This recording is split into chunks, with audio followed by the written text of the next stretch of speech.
Iran ও যুক্তরাষ্ট্রের মাঝে নতুন করে আবারও যুদ্ধাবস্থার মতো পরিস্থিতি তৈরি হয়েছে। এক দেশ আরেক দেশের বিভিন্ন স্থাপনাকে লক্ষ্য করে হামলা ও পাল্টা হামলা চালাচ্ছে। ইরানের কেশম দ্বীপে নতুন করে হামলা চালিয়েছে মার্কিন বাহিনী। ইরানে মার্কিন হামলার জবাব হিসেবে পাল্টা হামলায় কুয়েত ও বাহরাইনকে লক্ষ্যবস্তু বানিয়েছে তেহরান। ইরান ও যুক্তরাষ্ট্রের এই টানাপোড়েনের কি শেষ হবে?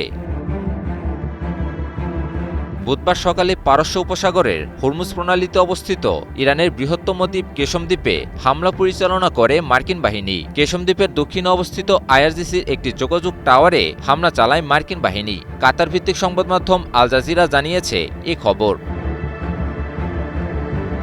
মার্কিন সামরিক বাহিনীর সেন্ট্রাল কমান্ড বা সেনকম সামাজিক যোগাযোগ মাধ্যম এক্সে দেয়া এক বিবৃতিতে জানিয়েছে, হরমুজ প্রণালীতে অবস্থিত ইরানের কেশম দ্বীপে আত্মরক্ষামূলক হামলা চালিয়েছে তারা। ইরানে মার্কিন বাহিনীর সাম্প্রতিক হামলাগুলোর ক্ষেত্রেও একই ধরনের বক্তব্য দেয় মার্কিন সামরিক বাহিনীর এই সেন্ট্রাল কমান্ড। এদিকে মার্কিন হামলার পাল্টা জবাব দিতে দেরি করেনি ইরানও। পাল্টা হামলায় কুয়েত ও বাহরাইনকে লক্ষ্যবস্তু বানায় তেহরান। ক্ষেপণাস্ত্র ও ড্রোন নিক্ষেপ করে পাল্টা হামলা পরিচালনা করে ইরানের ইসলামিক বিপ্লবী গার্ড বাহিনী বা আইআরজিসি। আইআরজিসি জানায়, তারা একাধিক ক্ষেপণাস্ত্র ও ড্রোন নিক্ষেপ করে মধ্যপ্রাচ্যে অবস্থিত একটি মার্কিন বিমান ঘাঁটিতে হামলা পরিচালনা করে। আইআরজিসির মতে, তারা বাহরাইনে অবস্থিত মার্কিন পঞ্চম নৌবহরের সদর দপ্তরে হামলা চালায়। এমনকি এই অঞ্চলের একটি দেশে অবস্থিত একটি হেলিকপ্টারকেও লক্ষ্যবস্তু করে ইরান। তবে আইআরজিসির এমন দাবির পাল্টা প্রতিক্রিয়া জানিয়েছে সেনকম। সেনকমের মতে, ইরানের ক্ষেপণাস্ত্র ও ড্রোনগুলো তাদের লক্ষ্যে পৌঁছাতে ব্যর্থ হয়েছে। সামাজিক যোগাযোগ মাধ্যম এক্সে করা এক বিবৃতিতে সেনকম আরও জানায়, মার্কিন বাহিনীর উপর ইরানের সব হামলা ব্যর্থ হয়েছে।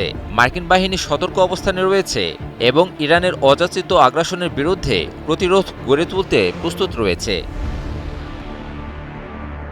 নতুন করে এই হামলা ও পাল্টা হামলা আবারও শুরু হয় যখন মার্কিন বাহিনীর তেল বহনকারী একটি ইরানি ট্যাঙ্কারে আঘাত হানে। ইরানি ট্যাঙ্কারটিতে মার্কিন বাহিনীর হামলার পর ট্যাঙ্কারটির ইঞ্জিন রুম ক্ষতিগ্রস্ত হয়। এই হামলার পরপরই ইরানের আইআরজিসিও নৌ ক্ষেপণাস্ত্র দিয়ে একটি মার্কিন ইসরায়েলি জাহাজে হামলা চালায়।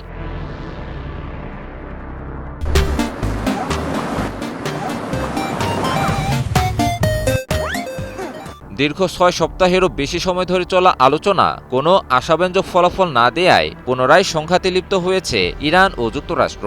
বিশ্লেষকদের মতে, ইরান ও যুক্তরাষ্ট্রের এই টানাপোড়েনের মূল কারণ হল পারস্পরিক অনমনীয় অবস্থান। বিশেষ করে মার্কিন যুক্তরাষ্ট্রের আধিপত্যবাদী মনোভাবের কারণে বারবার ব্যর্থ হচ্ছে আলোচনা, এবং আলোচনা ব্যর্থ হওয়াতে ইরানে নতুন করে হামলাও চালিয়েছে মার্কিন যুক্তরাষ্ট্রই। আর এর কারণে ইরান ও যুক্তরাষ্ট্র টানাপোড়েন শেষ হচ্ছে না। ইমন আলী, নিউজ 24।